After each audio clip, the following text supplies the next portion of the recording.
Sir मैं ये जानना चाहता हूँ कि भारतीय कामगार सेना जो आपकी है शिवसेना पार्टी की उसमें, तो इस टाइम पे रोजगार का जो माहौल चल रहा है अपने भारत में, किस तरीके से है?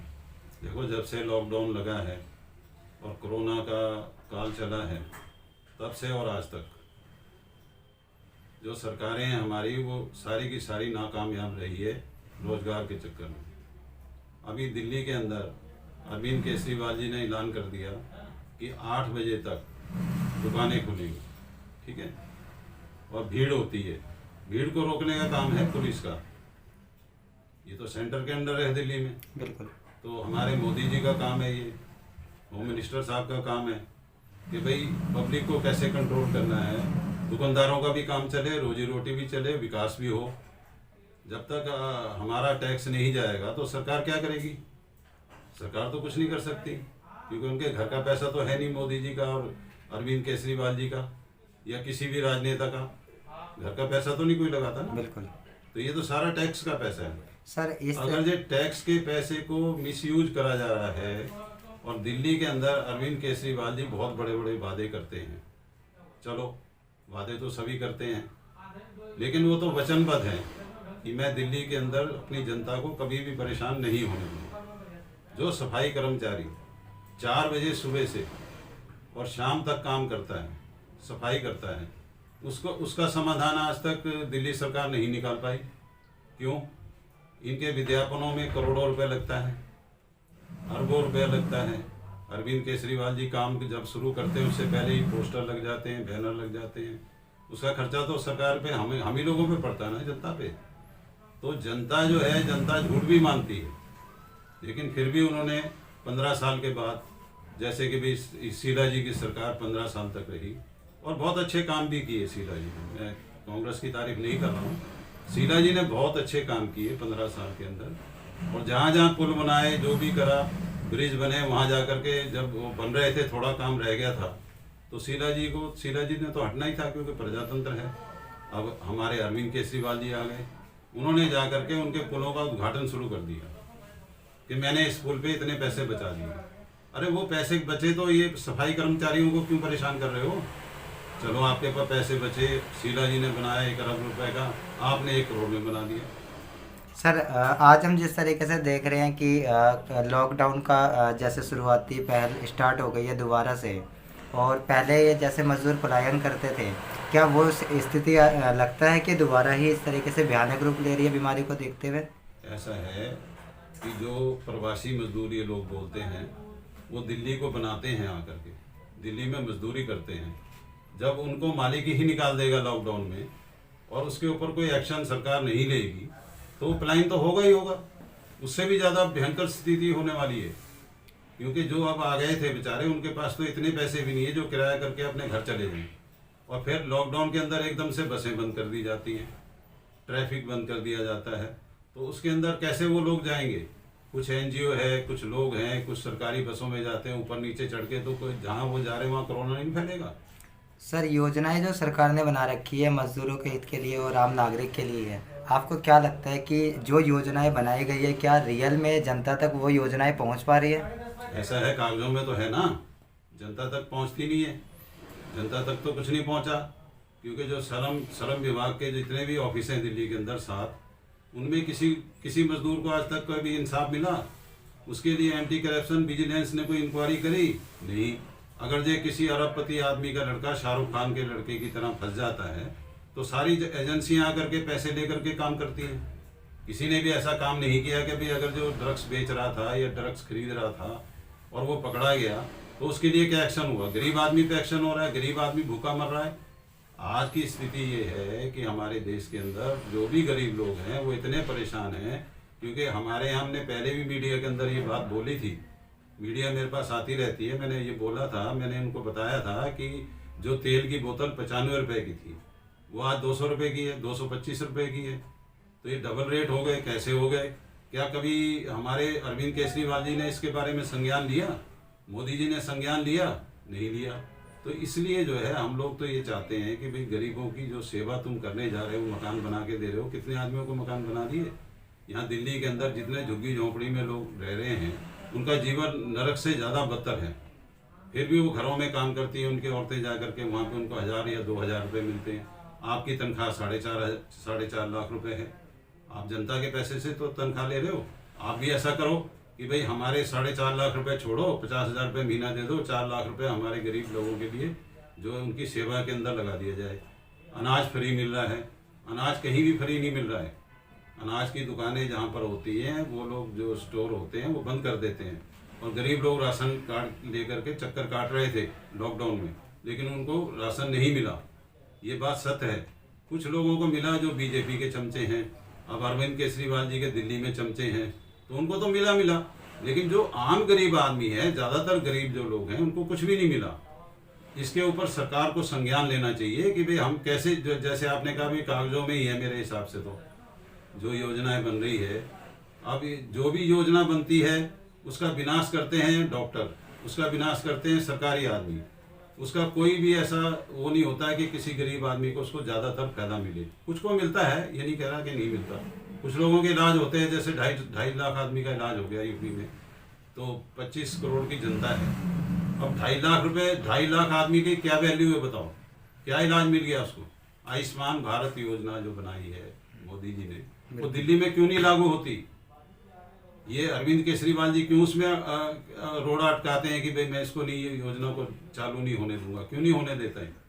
उससे 5 लाख का गरीब आदमी को इलाज मिलेगा ना, कि नहीं मिलेगा? सर अभी दिल्ली गवर्नमेंट ने जो सिविल डिफेंस के कर्मचारी हैं, इनको अभी मास्क वगैरह के चालान काटने के लिए इन्हें जॉब दी गई, लेकिन कुछ सिचुएशन ऐसी देखी गई कि इन्हें टाइम पे तनख्वाह नहीं मिली। तो क्या लगता है कि इस जो इन्होंने जॉब, जिस तरीके से इन्होंने जॉब दी है और उसके बाद इन्हें सैलरी पैकेज टाइम पे ना देना, क्या सिविल डिफेंस वालों की कुछ लापरवाही नहीं लगता है इस तरीके से? सिविल वाले जो हैं, ये सिविल डिफेंस वाले जो हैं, इनका मतलब है कि ये मतलब प्राइवेट है एक तरीके से। जी बिल्कुल, ठीक है, प्राइवेट है, लेकिन इनकी सैलरी इनको नहीं मिली टाइम पे। बिल्कुल नहीं मिली तो ये लोगों ने काम नहीं किया, काम नहीं किया तो मास्क लोगों ने नहीं लगाया, उससे क्या बीमारी और फैल गई। और अब जो तीसरी लहर आ रही है उसके कारण ये सिविल डिफेंस ये वो जो बनाया इन्होंने, उनको तनख्वाह नहीं मिली। अभी क्या है, जो अरविंद जी ने 15-15, 10-10 आदमी चौराहे पे खड़े करे हैं कि सिर्फ वहाँ पे गाड़ी को रोक लो रेड लाइट पे, है तो उससे जो है प्रदूषण कम होगा।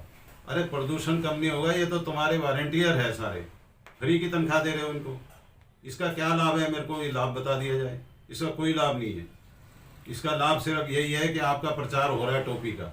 यानी कि देश के युवाओं को सिर्फ दिल्ली में जो सिविल डिफेंस या बाकी जो कर्मचारी हैं, जो ये वोल्टेज है, आप एक आरोप लगा रहे हैं दिल्ली गवर्नमेंट का, तो ये सिर्फ एक योजना है और उन अपने कार्यकर्ताओं को एक फ़ायदा पहुंचाने का ही। मैंने आपको बताया, इनके वॉलंटियर जो है अरविंद केजरीवाल जी के, उनको तनख्वाहें मिल रही है, उनको बेकार की तनख्वाह दी जा रही है। लेकिन जो सिविल डिफेंस के अंदर काम करते हैं बच्चे, उनको अभी तक सैलरी नहीं मिली। किसी को मिली, किसी को नहीं मिली, किसी को दे दी, किसी को नहीं दी। उनको पैसे मिलने चाहिए। काम कर रहे हैं, वो मार्क्स के लिए काम कर रहे हैं, मार्क्स लोगों के चालान काट रहे हैं, और चालान तो पब्लिक के ही काट रहे हैं ना। पहले समझाना चाहिए पब्लिक को। और विज्ञापनों के अंदर दे रहे हैं तो उसमें अरबों रुपए खर्च हो रहा है। अरे जब आप उसको सिविल डिफेंस वाले को भेज रहे हो, वही प्रचार करें। सर लोगों ने जो उम्मीद करी थी केजरीवाल सरकार से, अरविंद केजरीवाल जी को देख के, आपको लगता है क्या उसमें वो खरे उतरे, जो नायक वो देखना चाह रहे थे नेताजी के अंदर, क्या वो चीज़ नज़र आई लोगों को या नहीं? देखो वो चीज़ तो ऐसा है, मैं आपको बताऊं कि पानी फ्री, बिजली फ्री, ठीक है जी, ये 2 चीज़ के ऊपर अरविंद केजरीवाल जी बिजली के चक्कर में ही दिल्ली में आए थे, ठीक है। और कांग्रेस ने इनको खड़ा किया था, लेकिन वो उल्टा हो गया कि ये बोलते तो हैं मैं बिजली फ्री दे रहा हूँ, पानी फ्री दे रहा हूँ, लेकिन मेरे हिसाब से तो, और हम लोगों की जनता के हिसाब से तो, जो हमारे फ्लैट हैं या कोठियाँ हैं या जो भी जगह है, तो वहाँ पर जो है 1 पैसे का भी कभी रियायत नहीं होती। 1 लीटर अगर जो ऊपर पानी खर्च कर दिया तो पूरा बिल उसको देना पड़ता है। किसको फ्री दे रहे हैं ये बताओ? अगर जो आपने फ्री दिया है पानी, तो सारा फ्री कर दो। उसकी कंडीशन क्यों लगाई? इस कंडीशन में हम काम करेंगे, तो इस कंडीशन में तो हम लोग तो 10-10 हज़ार का बिल, 5-5 हज़ार का बिल भर रहे हैं बिजली का। उसका हमारे पास प्रूफ है। जैसे ये पहले शीला जी के टाइम पे प्रूफ इकट्ठे कर रहे थे अरविंद केजरीवाल जी, तो अपने लिए भी तो इकट्ठे करें कि भाई कितने आदमी बिजली भर का जो है बिजली के लोग बिल भर के परेशान हो चुके हैं दिल्ली के अंदर। और जो स्लम एरिए हैं उसमें झुग्गी झोंपड़ी में कांग्रेस के टाइम में भी बिजली पानी फ्री था, तो इसने कौन सा बिजली पानी फ्री कर दिया? कुछ नहीं हुआ।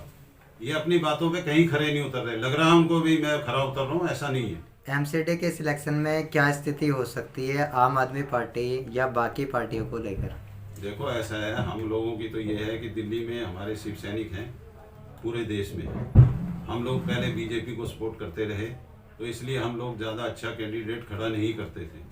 रही बात है कि इनकी बातों की, आप जो बात कह रहे हो अरविंद केजरीवाल जी की, वो सीधा हिसाब है कि जैसे कांग्रेस बीजेपी और जो पार्टियां हैं जैसे प्रचार करती हैं इलेक्शन के टाइम पे, तो हमारा तो इलेक्शन वालों से भी ये कहना है कि भाई इनको जो है अधिकारी जो हैं इनके ऊपर ये रोक लगाए कि जो ये वादे कर रहे हैं उसकी एक स्लिप जो ये वादों की वो बनाते हैं, बुक बनाते हैं, वो इलेक्शन कमिश्नर को दी जाए और उस पर इंक्वायरी हो कि ये कहाँ तक खरे उतरे, तो उससे फायदा हो जाएगा।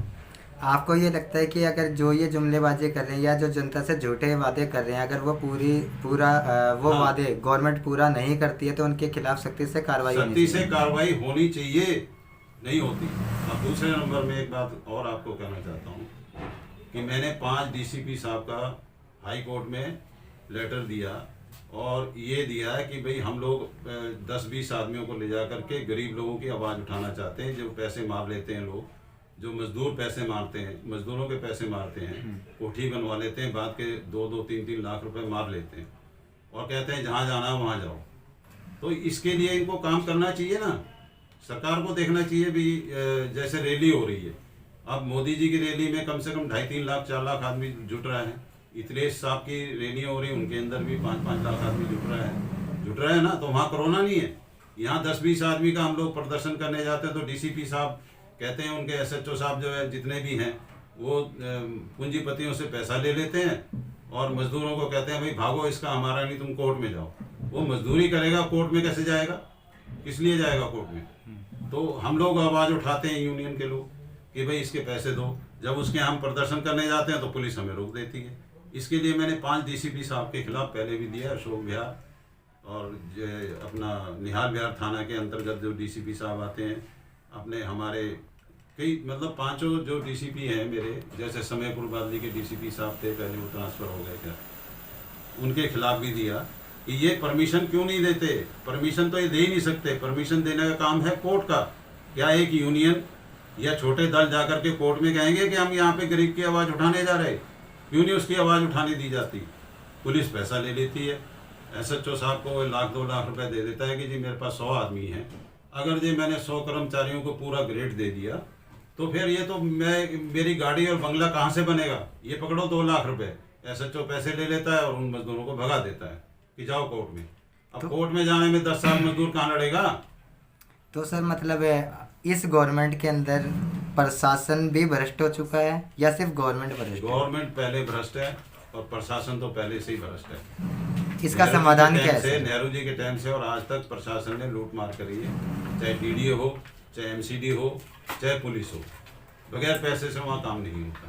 पहले भी नहीं होता था, ऑनलाइन कर दिया, उसमें भी रफड़े हैं, ये नहीं है वो नहीं है, तुम्हारा ये इंक्वायरी गलत हो गई तो पैसे देने पड़ते हैं। एक राशन कार्ड के 4-5 हज़ार रुपये दो तो 5 मिनट में राशन कार्ड बन जाएगा, और नहीं तो आप सालों लगे रहो तो आपका राशन कार्ड भी नहीं बनेगा। ऑनलाइन है जबकि, लेकिन नहीं बनता, क्योंकि कमी तो वो जाके निकालेंगे ना।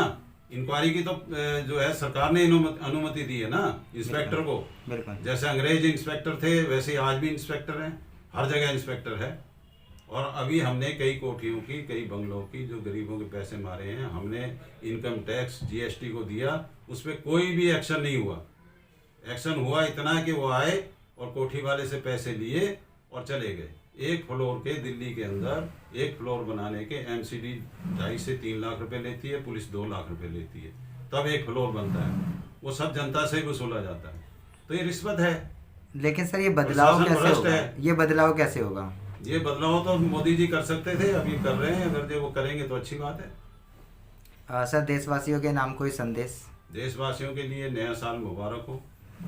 हमारे शिवसेना भारतीय कामगार सेना उद्धव साहब ठाकरे की तरफ से, हम तो एक सिपाही हैं पार्टी के, और हमारे उद्धव जी, माननीय उद्धव साहब ठाकरे जी की तरफ से और हम लोगों की तरफ से, पूरे शिव सैनिकों की तरफ से पूरे देश को बधाई है।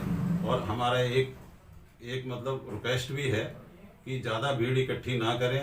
ज़्यादा आज की तारीख में 31 है, इसको घर में मनाएं, या मनाएं तो इतने लोग इकट्ठे हों, 4-5 लोग 10 लोग इकट्ठे होकर अपना जैसा भी मनाना चाहता है मनाएं। और बीमारी का खास तौर पे ध्यान रखें, 2 गज की दूरी बनाए रखें और अपने मास्क लगा करके ही जश्न जो भी मनाना है उसको मनाएं। लेकिन घर पे भी तो मन सकता है ना। अगर जो घर पे आप नहीं मनाना चाहते, किसी रेस्टोरेंट में आपकी बुकिंग है, वो सरकार ने उसको खुली छूट दे रखी है, जिसकी बुकिंग पहले हो चुकी है तो जा सकता है। लेकिन इतने आदमी इकट्ठे ना हो। और दुकानदारों के लिए कम से कम 10 और 11 बजे तक का टाइम दिया जाए, क्योंकि दुकानदार बेचारा सारा दिन तो बैठा रहता है, शाम के टाइम लोग फ्री होते हैं, तो कुछ उसकी लिमिट बनाई जाए। और दिल्ली में हर संगठन को प्रदर्शन करने की, जैसे 20 आदमी मरने के लिए और 20 आदमी आपके मरने के लिए, 20 आदमी शादी के लिए, ये नियुक्ति करी गई है, ये आपकी तरफ से आदेश दिया गया है। तो प्रदर्शन वालों को भी 20 आदमी की अनुमति दी जाए। जब मोदी जी 2.5 लाख की रैली कर सकते हैं और अरविंद केजरीवाल जी भी वहाँ जाके पंजाब में 2-2 लाख की रैली कर रहे हैं, तो दिल्ली में ये अनुमति क्यों नहीं दी जाती जहाँ पे गरीब की आवाज़ उठाई जाए।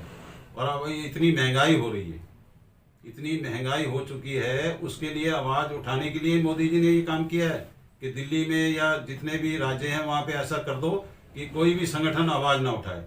लेकिन ऐसा नहीं होगा। हमने हाई कोर्ट में भी इसका दे रखा है और हाई कोर्ट इस पे संज्ञान ले। इसके लिए हम हाई कोर्ट से भी प्रार्थना करते हैं कि हम सारे संगठनों के लेटर लगे हुए, मेरे पास भी वो लेटर है।